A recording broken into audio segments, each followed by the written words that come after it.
القدوس. القدوس معنا منا ډیر به حد پکیزا، به حد پوک چې د ټولو نقایصو او عیبونو نه الله تعالی پوک دی، هیڅ قسم نقصان او عیب نه لري. القدوس دا معنا لري. دغه القدوس دا دی الله تعالی ورونو نوم دی. علماء کرامو نه خواص د دغه بیان کړی دي. کوم انسان چې ضرور دغه د القدوس نوم وایي نو د ټولو نه به بې پروا وي، ان تر دې پورې چې د ناجایزو شهوتونو نه به هم الله تعالی دغه انسان ته نجات او خلاصون ورکړي. څوک چې ضرور دغه نوم د الله تعالی وایي. او دویم دا لیکلی دی ورونو چې کوم کس چې د دښمن نه د بچ کېدلو دپاره د تېښتې په وخت دغه نوم د الله تعالی په کثرت سره یایي، زیات یایي، نو هغه انسان ته به الله تعالی حفاظت ورکړي او هغه انسان ته به الله تعالی خلاصون د دښمن نه ورکړي. او دریم یې ورونو دا لیکلی دی چې څوک په سفر کې د دغه القدوس نوم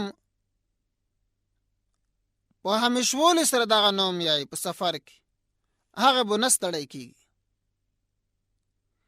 او څلورم یې ورونو دا لیکلی دي څوک چې 319 په خوږشي باندې دغه نوم د الله تعالی وایي او په دښمن باندې وخوري نو هغه دښمن به مهربانه شي په ده باندې. څوک چې دغه نوم د الله تعالی القدوس 319 په یوه خوږشي باندې وایي او په دښمن باندې دغه خوږ شی وخوري نو هغه دښمن به مهربانه شي او ده ته به ضرر بیا نه رسوي. او پنځم خصوصیت دا لیکلی دی چې څوک د زوال نه وروسته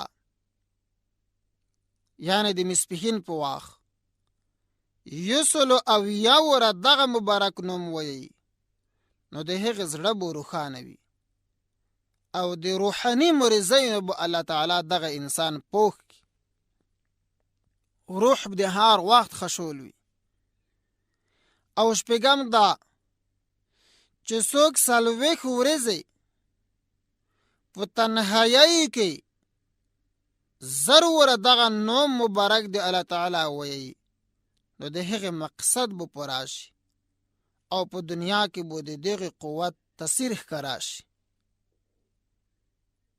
اوم خصوصیت دا لیکلی دی چې څوک د شپې په اخري حصه کې ضرور د القدوس نوم یایي نو د مریضۍ او مصیبت نه به دغه انسان نجات بیا وي.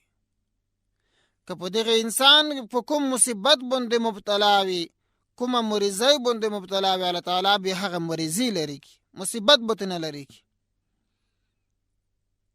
او اتم دا چې د جمعې د لمونځ نه وروسته چې څوک 150 دغه کلمات ویي سبوح قدوس رب الملائکة والروح.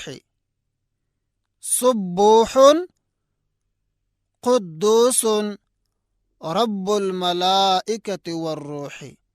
څوک چې د جمعې لمونځ نه وروسته 150 دغه کلمات ویي او بیا هغه په یوه مړۍ باندې ولیکي او کوم کاسې چې وخوري نو هغه به د ټولو آفتونو نه محفوظ وي او دته به د عبادت توفیق حاصل شي. وآخر دعوانا ان الحمد لله رب العالمين.